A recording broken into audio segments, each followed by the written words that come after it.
Assalamualaikum warahmatullahi wabarakatuh. Nama saya Nela Nadifatul Fikriyah dengan NIM 19081012225, kelas PIF semester 3, YN Syekh Nurjati Cirebon. Video ini dibuat untuk memenuhi tugas ulangan akhir semester mata kuliah pengantar sejarah peradaban Islam dengan dosen pengampu Bapak Dr. Haji Ahmad Afandi MAG. Dalam video ini akan membahas peradaban Kurdi dan Melayu pra-Islam. Selamat menyaksikan dan selamat mendengarkan. Peradaban Kurdi pra-Islam. Kurdi adalah sebuah kelompok etnis di Timur Tengah yang sebagian besar menghuni di suatu daerah yang kemudian dikenal sebagai Kurdistan, meliputi bagian yang berdekatan dari Iran, Irak, Suriah, dan Turki. Orang Kurdi adalah orang-orang Iran dan berbicara dalam bahasa Kurdi, yang merupakan anggota bahasa Iran cabang dari Indo-Eropa. Orang-orang Kurdi merupakan mayoritas di wilayah otonomi Kurdistan Irak dan kelompok minoritas yang signifikan di antara negara-negara tetangga seperti Turki, Suriah, dan Iran, di mana gerakan-gerakan nasionalis Kurdi terus memburu otonom yang lebih besar. Dengan demikian, bangsa Kurdi adalah kelompok etnis terbesar yang tak memiliki wilayah negara.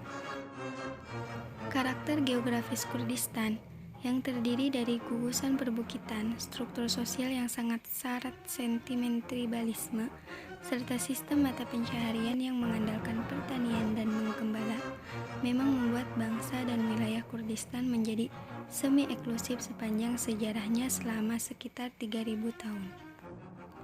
Jauh sebelum masuknya Islam, suku Kurdi menganut agama-agama Persia kuno seperti Zoroaster.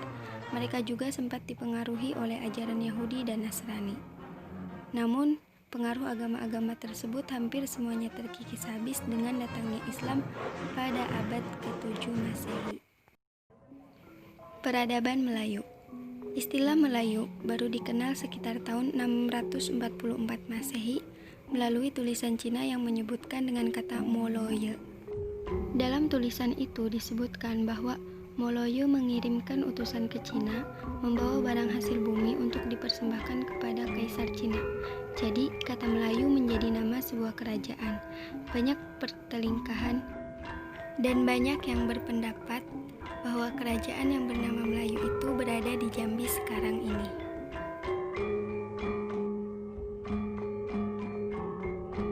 Secara umum dapat dikatakan bahwa pengertian Melayu merujuk kepada bangsa yang berbahasa Melayu yang mendalami semenanjung Tanah Melayu, pantai timur Sumatera, dan beberapa tempat lainnya di wilayah Nusantara.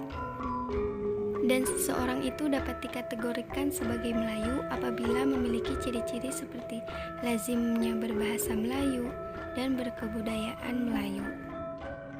Nenek moyang orang Melayu ternyata beragam. Ada yang berasal dari suku Dravida India, ada juga Mongolia atau campuran dari Dravida dan Arya yang kemudian kawin dengan ras Mongolia. Dan mereka datang ke Nusantara dengan cara yang bergelombang.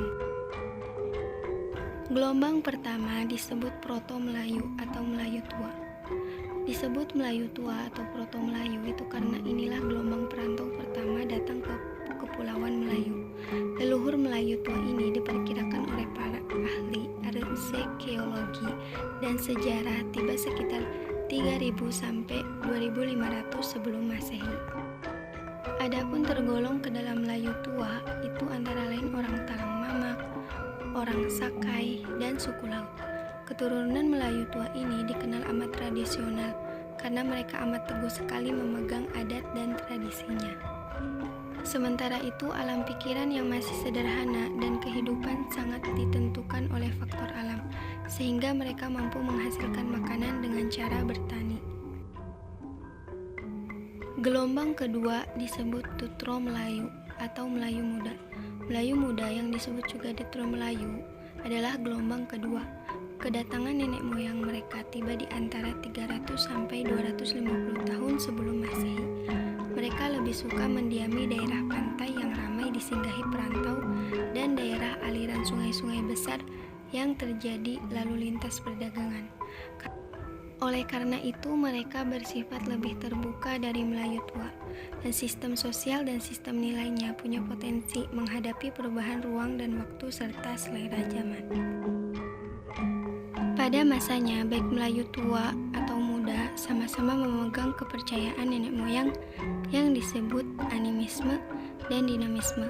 Kepercayaan ini kemudian semakin kental oleh ajaran Hindu dan Buddha. Sebab antara kedua kepercayaan ini hampir tidak ada bedanya.